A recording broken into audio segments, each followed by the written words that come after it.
Salam alaikum.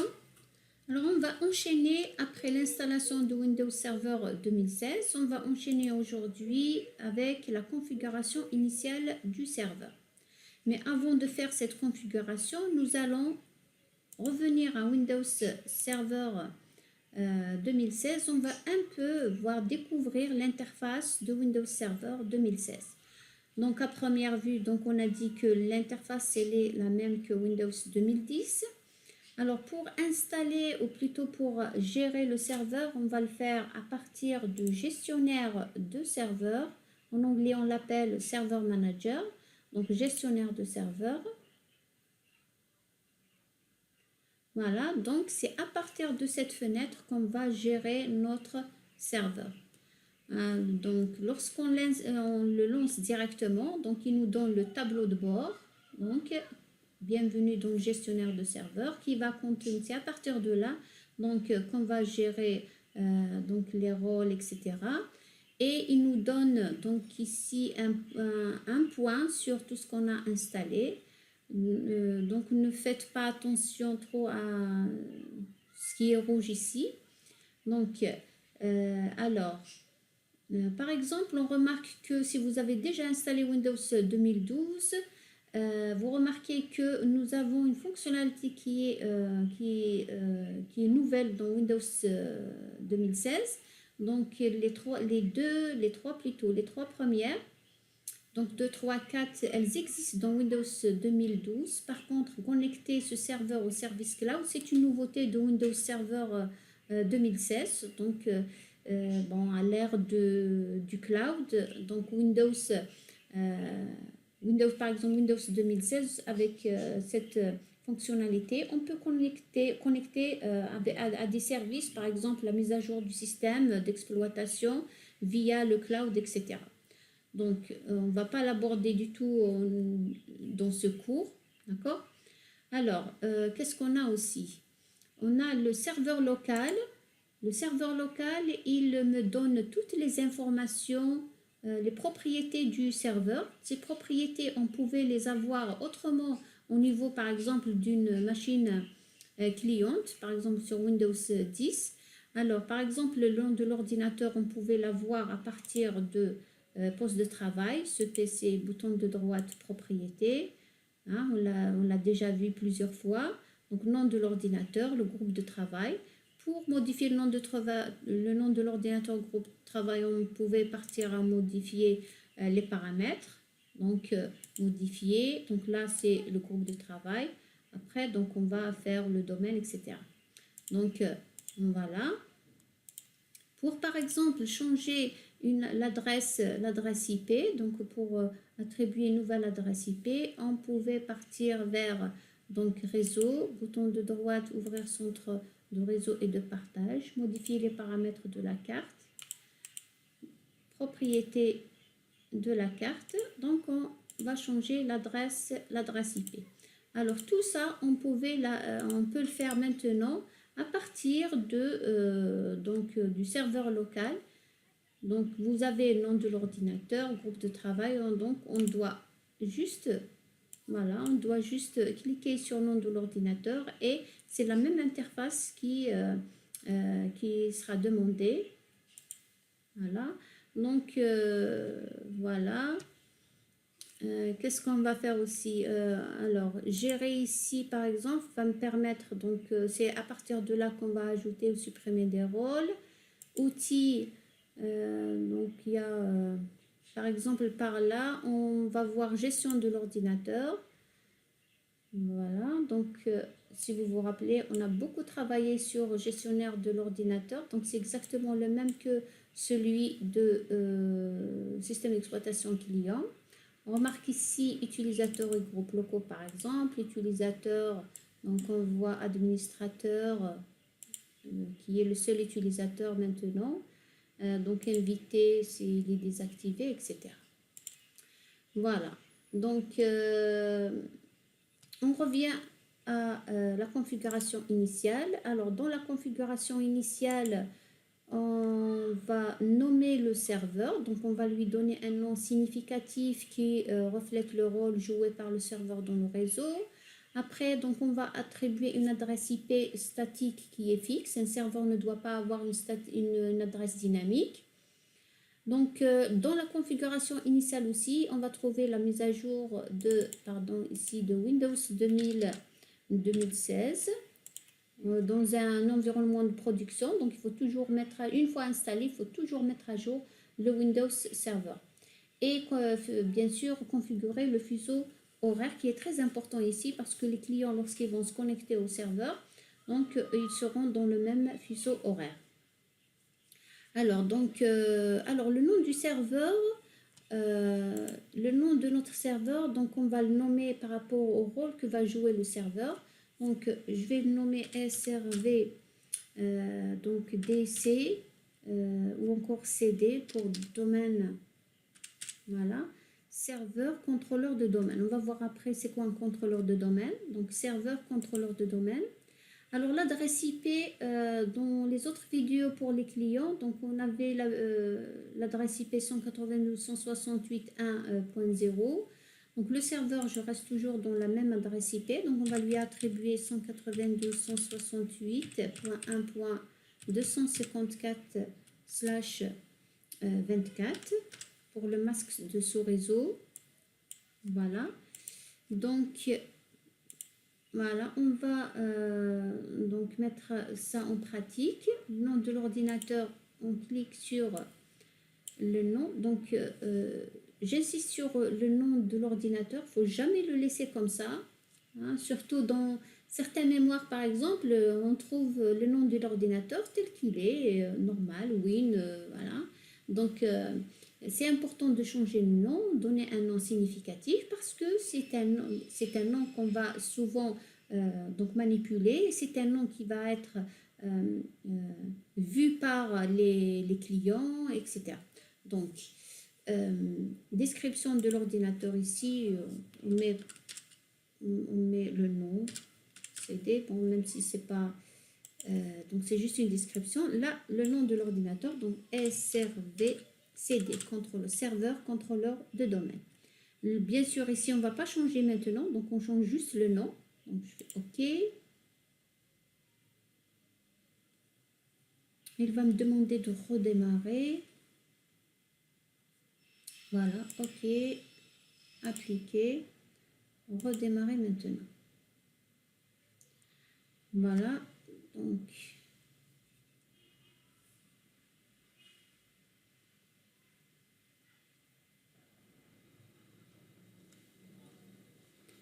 OK, donc il a redémarré. Contrôle, alors rappelons pour ouvrir une session administrateur, donc contrôle Alt, insert sur la machine virtuelle.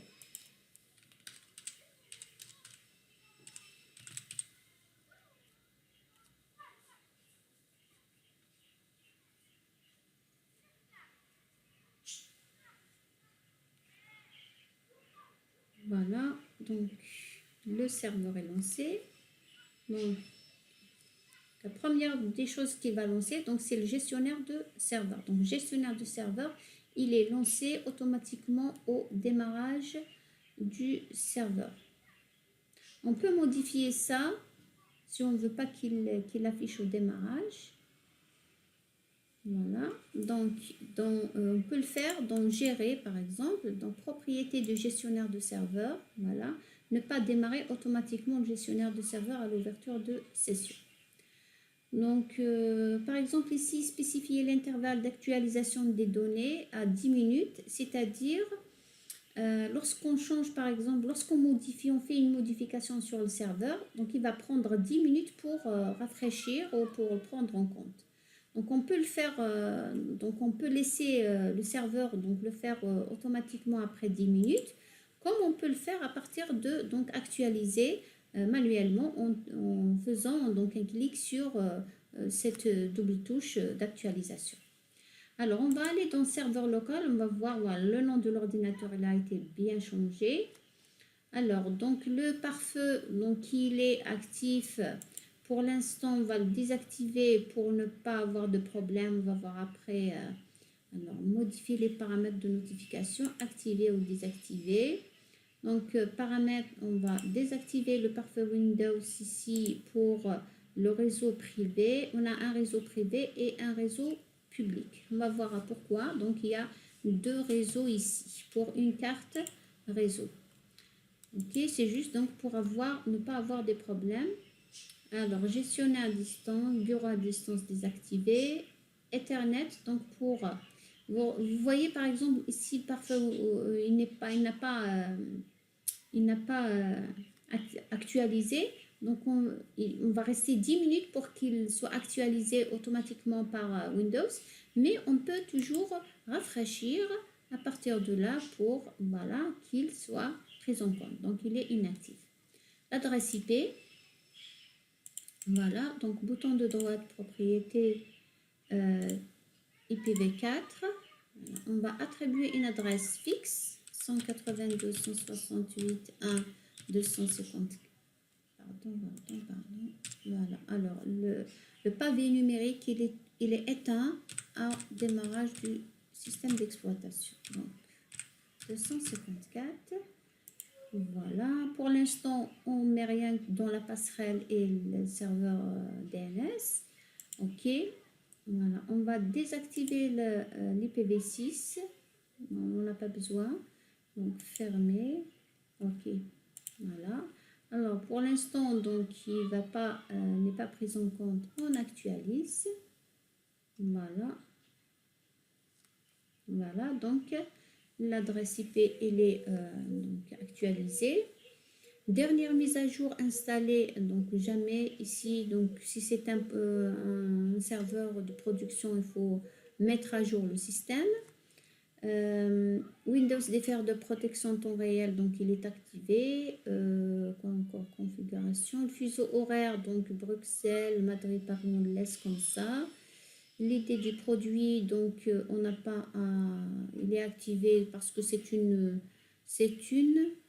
version d'évaluation sur laquelle on travaille. On a 180 jours pour l'activation, donc on a largement le temps pour terminer le cours.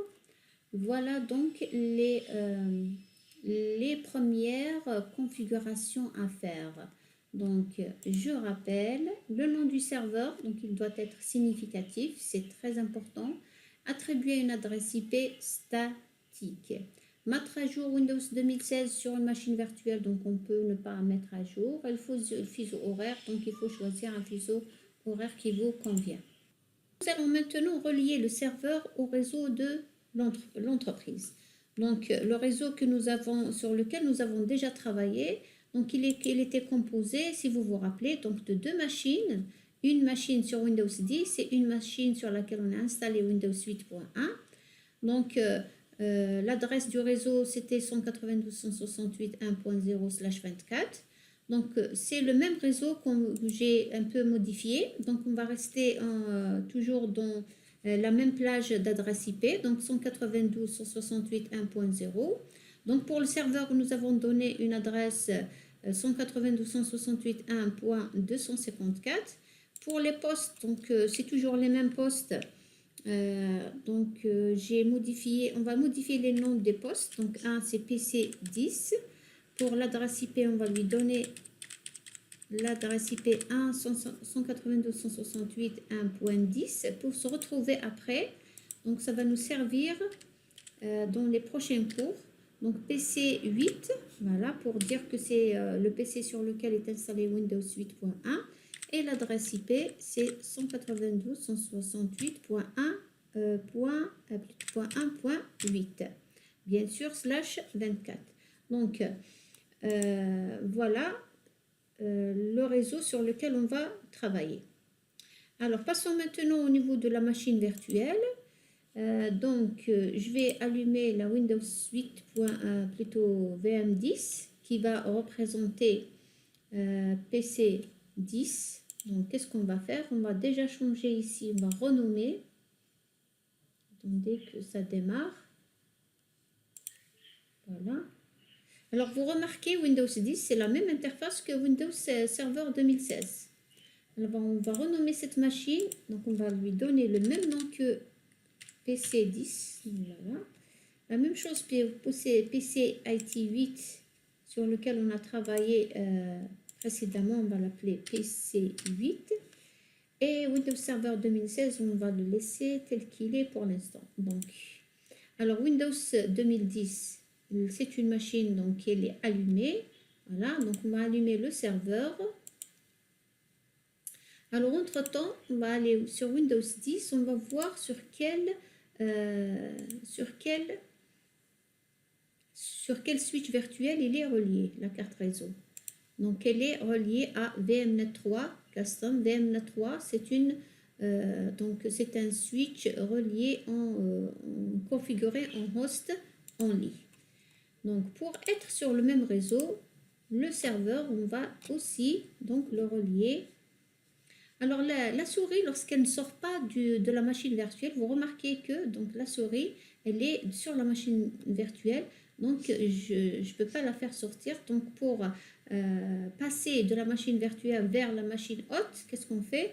Les touches, on appuie simultanément les touches CTRL, ALT, voilà, et voilà le curseur. Donc, c'est la machine haute qui va le récupérer. Donc, VMnet, serveur Windows 2016, setting. Voilà, donc on l'a laissé Network Adapter, donc qui est la carte réseau, on l'a laissé lors de l'installation en NAT. Donc, on va changer le switch virtuel à VMnet 3. Voilà, donc qui va me permettre donc de relier les deux machines. Alors, on va tester maintenant est-ce que les deux machines sont... D'abord, on va tester PC10, son adresse IP. On va vérifier son adresse IP. Donc, soit on vérifie l'adresse IP via, donc, graphiquement, via connexion réseau, propriété. Voilà, donc c'est indice, très bien. Ou encore, si on veut vérifier l'adresse IP via la commande ping, ipconfig, sur la ligne de commande cmd. ipconfig. Ok. Voilà, donc effectivement, donc c'est 192.168.1.10. Très bien. Alors, voilà, donc je vais rester sur cmd. On va pinguer, donc on va envoyer des requêtes, des paquets à 192.168.1.254. Voilà, donc il y a réponse de 192.168.254, 32, le paquet 32 octets, etc. Voilà, envoyé 4, reçu 4, perdu 0. Donc, la connexion, la communication entre Windows 10 et Windows Server, elle est établie. Maintenant, de l'autre côté, donc Windows Server 2016, voilà, donc on va lancer CMD. Voilà, donc on ping 192.168.1.10. Vous voyez un peu pourquoi j'ai choisi des adresses IP significatives 10 pour Windows 10, 8. Donc voilà, on va se souvenir rapidement des adresses IP. Voilà, donc la connexion est établie et tout marche bien. Voilà, les deux donc en communication. C'est pas la peine, donc je vais vérifier PC 8 tout à l'heure. Donc, les deux machines sont connectées. Le serveur, il est connecté au réseau sur lequel nous allons désormais travailler. Voilà, donc à la prochaine vidéo, Inch'Allah.